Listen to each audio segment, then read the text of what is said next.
Hola, ¿cómo están? Bienvenidos a un nuevo capítulo de la TAM 2050. Queremos recordarles que pueden encontrarnos y seguirnos por las plataformas de SoundCloud, Spotify, canal de YouTube o directamente desde la web de la radio, www.dboxradio.com.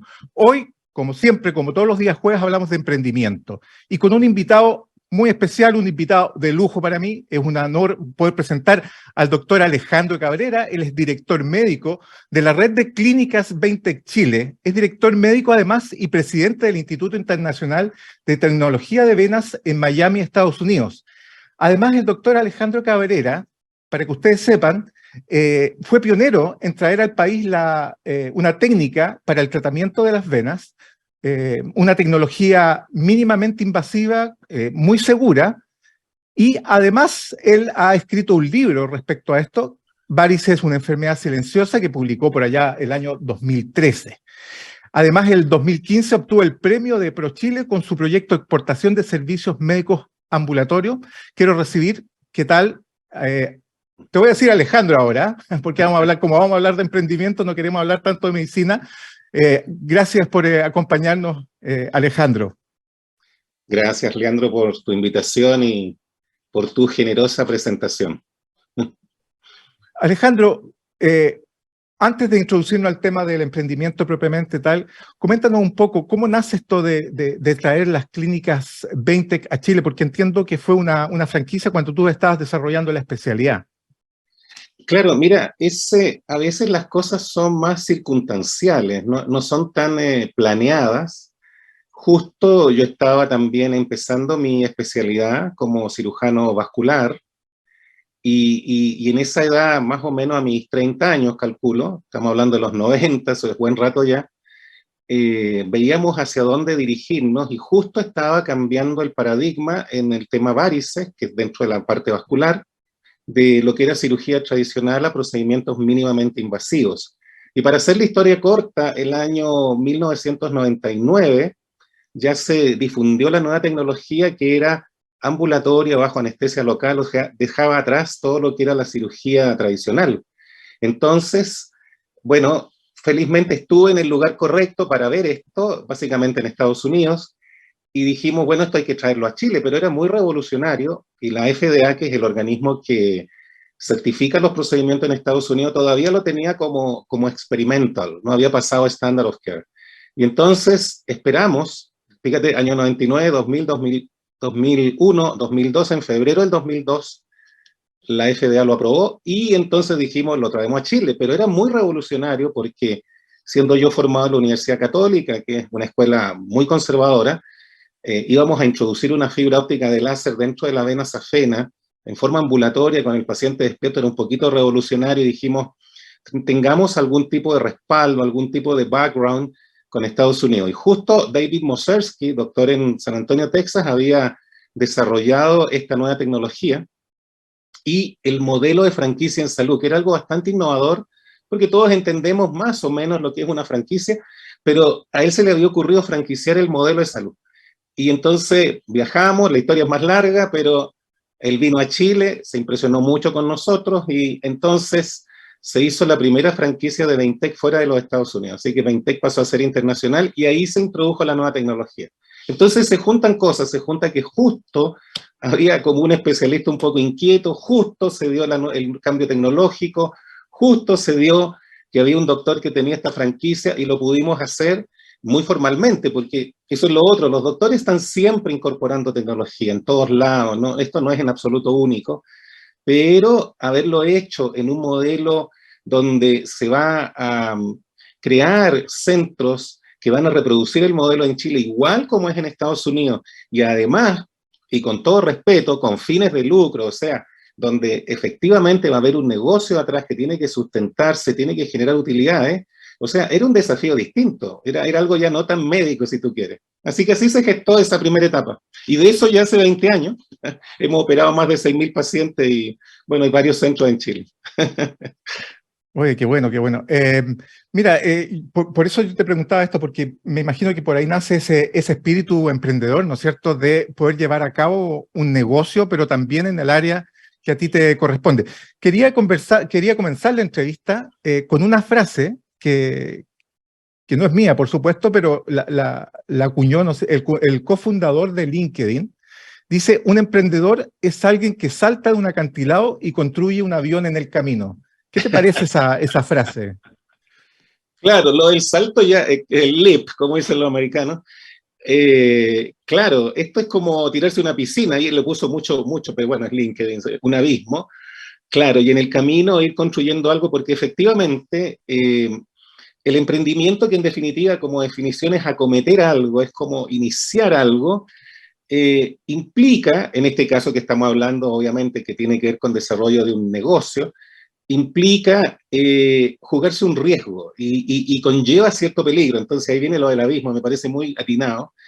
Y en el camino uno puede tener una idea, pero en el camino también va a tener que tener la flexibilidad necesaria para construir lo que haya que construir de acuerdo a lo que también el feedback que tú vas teniendo. Entonces me parece muy bien, en el fondo, el emprender es eso, es comenzar una tarea, pero que conlleva un peligro, no es cualquier tarea, ¿me entiendes? Porque claro, un artista visual también emprende hacer un cuadro, una escultura, pero su riesgo es mínimo. Casarse también es un emprendimiento y tiene alto riesgo también, pero no es comercial. Entonces, las dos cosas que definen esto es acometer un nuevo negocio, digamos, que va a generar utilidad, es decir, es comercial y que tiene riesgo de que uno en el camino no alcance a construir el avión, como decías tú, y bueno, se estrelle. Y también soportar, y esa es la palabra correcta, el fracaso. Eso también es parte del emprendimiento. No, sin duda. Ahora, desde tu perspectiva, entonces, pensando en que me dijiste, ¿no es cierto?, algunas características que debe tener el emprendedor, ¿cuáles son esas características personales que se deben quizás a lo mejor desarrollar o quizás vienen en el ADN de la persona para poder ser un emprendedor? Es para todo, se nace o se hace. Y yo diría que ambas cosas. En realidad hay personas que son un poco más inquietas que otras por temperamento, que están siempre buscando, y otras personas son un poquito más pasivas. Entonces yo creo que hay dos conceptos que habría que trabajar, vamos a ver si lo podemos hacer cortito. Uno es el concepto de la autoestima y el otro es el concepto del riesgo. En esto de la autoestima, cuando muchas veces se habla, yo he asistido a algunas conferencias sobre emprendimiento y se habla mucho, pero no se va a la esencia del tema, y la esencia es la autoestima.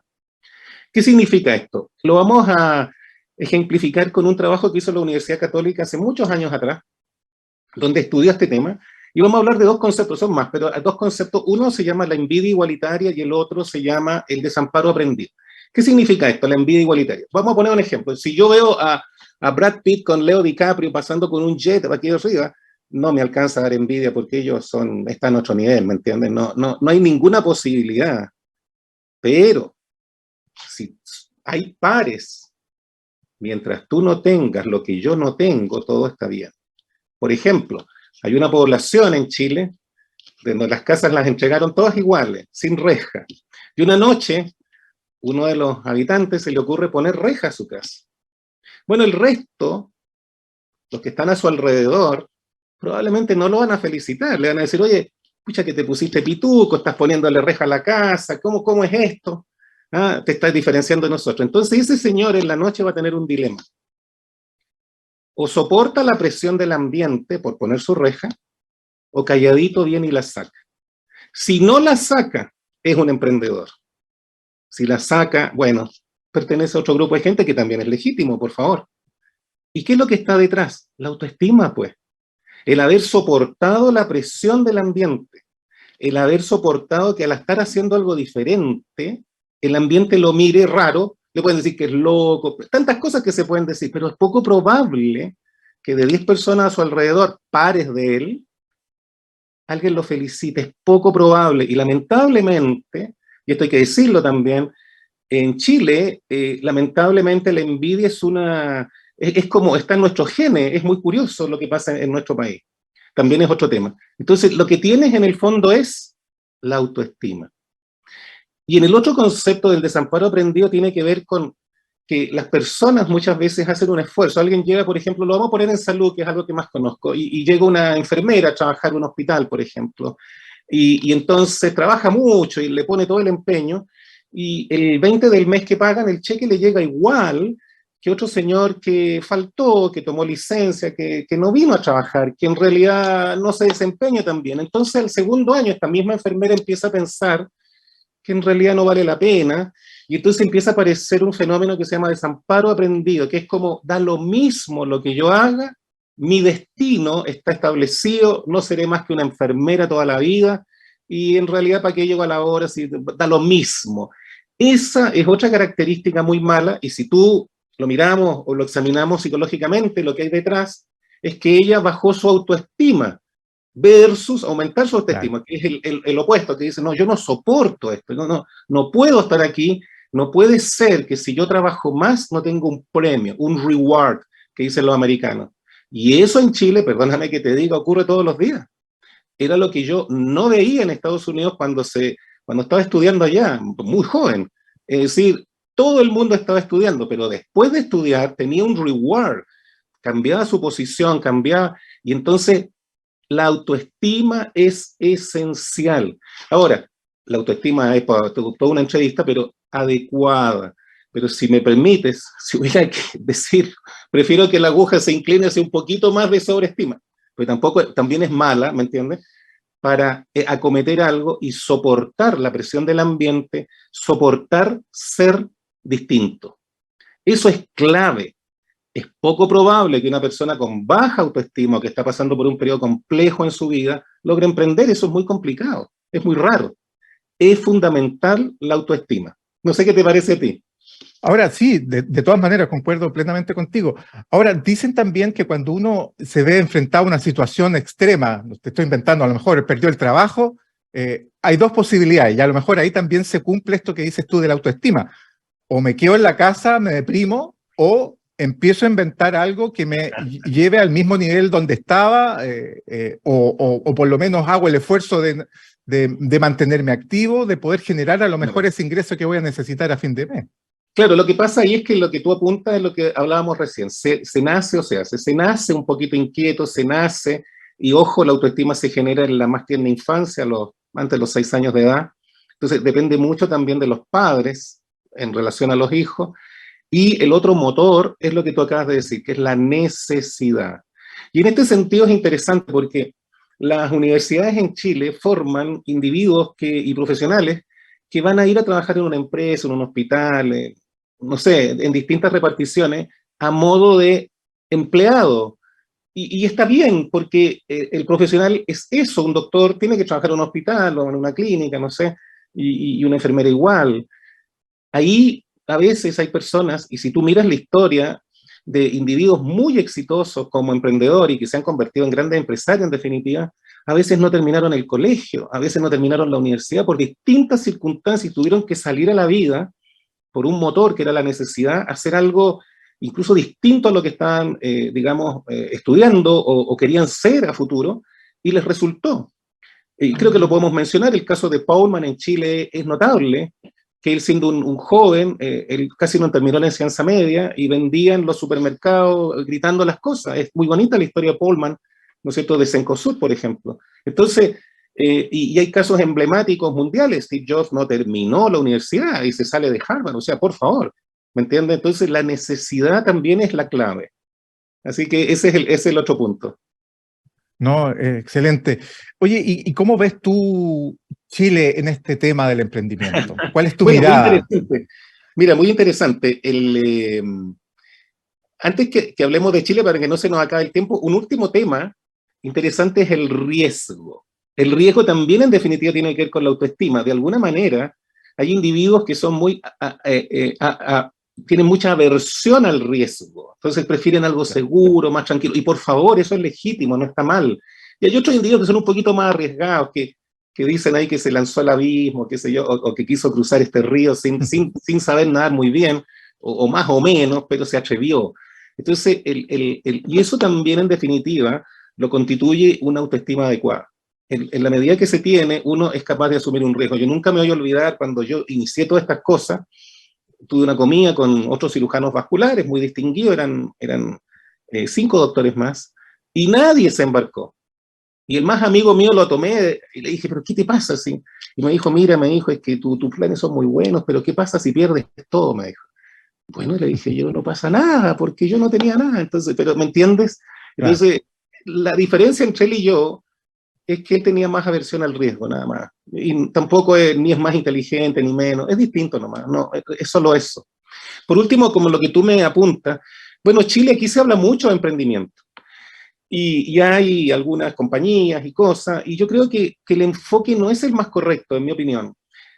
Además, nos hemos acostumbrado a que en Chile se emprenda. Me explico, conozco tantos casos de pacientes, que es la chiquilla que hacía tortas ricas y entonces empieza a pedirle tortas y de repente hace 3, 4 para vender y de repente el día el niño hizo 26 tortas. Entonces tú dices, o sea, tuvo un despegue impresionante. Y así la señora que hacía empanada, la señora que vino y se instaló a vender comida en el camino a los camioneros. Y tengo tantos casos y a todo nivel una chica formada en Milán de diseño y que empieza a formar su chaleco y sus diseños de ropa y lo quiere poner en el Fashion Week de Miami. O sea, a todo nivel la gente quiere emprender porque el emprendimiento requiere otra cosa más, un contexto. Voy a lo de Chile. Y el contexto es la economía de libre mercado. Es impensable el emprendimiento en otro contexto, con todo respeto, eso lo sabemos, ¿no? Que no vamos a ir a la política, de hecho, ahora, pero se requiere una economía que lo permita y ojalá lo facilite. Y Chile, desde los años 80 hasta ahora, ha tenido una economía que lo permite. Es decir, la gente puede emprender en Chile, ha podido emprender en Chile, ha podido poner su propio negocio, ya sea, mira, nosotros teníamos una oficina en Providencia al principio y había una chica que venía con un canastito a vender sándwiches allá a la salida del metro. Yo la vi crecer. Después tenía una cajita de plátano. Yo le calculo de haber tenido unos 50 sándwiches, pero llegó a tener 3 cajas de plátano y los vendía todos. Después salió con un carrito. Entonces, oye, es decir, había la posibilidad. Y si eso después se formaliza con una sociedad, una empresa, y eso tiene el Estado en el fondo, tiene las facultades para que eso ocurra, como lo ha tenido Chile y como mucha gente lo ha tenido y no se ha dado cuenta de lo que ha tenido, en cierta forma, en países donde el Estado o está una economía centralmente planificada, no hay ninguna posibilidad de emprender. Usted en Cuba no puede ir a poner un negocio de nada, o en Corea del Norte tampoco. Es decir, es tan simple como eso, requiere un contexto. Entonces Chile ha tenido un contexto. La parte mala es la burocracia que a veces hay, sobre todo en los Ceremi, etcétera, para autorizar un negocio. No, Historia claro. también inolvidable en Santo Domingo. Me acuerdo, llegamos una tarde con mi mujer y queremos tomarnos un café, vamos a una cafetería, nos sirven y inevitablemente escuchamos la historia de una cafetería de 6x4, donde el Ceremi de Salud le pedía baño para el público mujer, baño para el público hombre, baño de lisiado, baño personal mujer, o sea, 5 baños. Si ponía a la chica los 5 baños, no tenía Se queda sin cafetería. cafetería. Claro. Entonces también esas desproporciones que hay, la parte mala, la parte burocrática del Estado para autorizar que las empresas funcionen.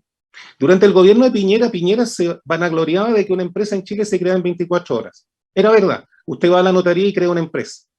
Pero lo que Piñera no decía era cuánto se demoraba en funcionar la empresa por la burocracia de los Ceremi, ya sea de salud o de distintos tipos, para empezar. Entonces, en resumen, Chile ha tenido un contexto facilitador del emprendimiento, pero por otro lado ha tenido un contexto burocrático que lo hace muy difícil. Y ahí yo tengo otra analogía. Un emprendedor en Chile es un gladiador, tiene que estar armado y estar bien aperado porque resulta de que aquí la cosa no es fácil de hacer. Así que eso creo que responde a tu pregunta. Sí, no, y te quería llevar a otro punto, porque entendemos que el emprendimiento también tiene que ir creciendo. Y aquí quiero ser que me conteste súper dirigida la pregunta, porque desde tu experiencia, porque después tú de las clínicas formaste el instituto allá en Miami, ¿cuáles son esos detonantes que te hacen aventurarte a esto de salir de Chile, de emprender fuera de Chile? ¿Cómo se toma esa decisión?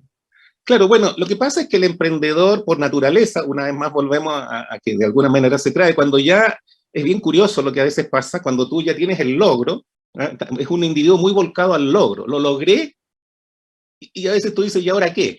Entonces, bueno, ahora lo que viene es sustentar lo que ya tiene, que también implica el crecimiento, algunas cosas notables, por ejemplo, eh, formalizar tus cosas, que es las empresas, el pago de impuestos, etcétera, y después profesionalizar una empresa, que es la única manera de crecer. Ahora, Chile es un país relativamente pequeño, Leandro, entonces la verdad es que internacionalizar algo no es algo tan raro, hay muchos ejemplos, y entonces aquí fue también una vez las circunstancias fueron mostrando que necesitábamos doctores para trabajar en nuestras clínicas, se estableció un diploma, fue muy exitoso, empezaron a llegar requerimientos de otros lados, y dijimos, bueno, instalemos esto en Miami, y se instaló el Institute of Vein Technology en Miami, cuyo propósito u objetivo es básicamente la enseñanza en el tema de venas para profesionales doctores o profesionales aliados, enfermeras, technicians, etcétera.